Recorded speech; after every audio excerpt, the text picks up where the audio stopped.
Ese wigeze ubyuka ufite gahunda nyinshi ariko wagera ku mugoroba ukabona nta na kimwe warangije kubera gupfusha igihe ubusa kuri telefoni cyangwa kumva unaniwe?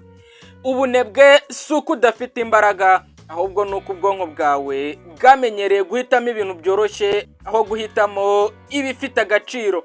Niba ushaka guhindura ubuzima bwawe ugomba kumenya uburyo urwanya uyu mwanzi w'iterambere. Uyu munsi tugiye kurebera hamwe amayeri 5 yo gutsinda ubunebwe burundu. Icya mbere ni ugushyiraho deadline kuri buri kintu. Iyo ubwonko bwawe buzi ko ufite igihe kitagomba kurenga, butangira gukora vuba kugira ngo budategereza igihe. Igihe kitagira limiti gitera ubunebwe, ariko igihe gifite umupaka gitera discipline.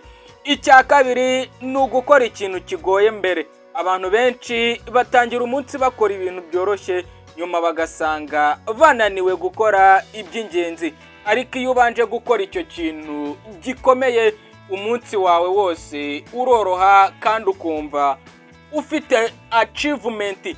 Icya gatatu ni itegeko ry'amasegonda 5.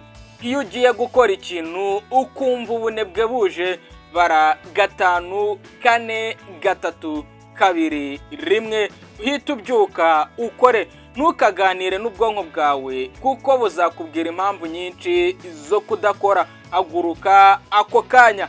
Icya kane ni ukugenzura aho ukorera. Aho uri hagira ingaruka ku myitwarire yawe.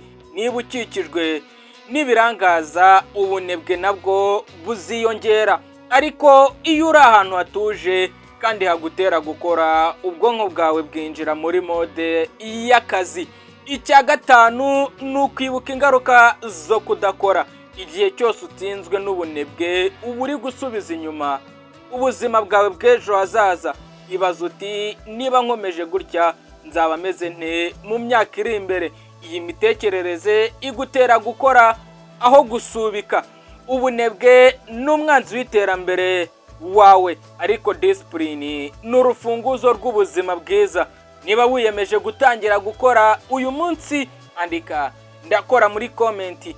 Reka duhurire muri video itaha.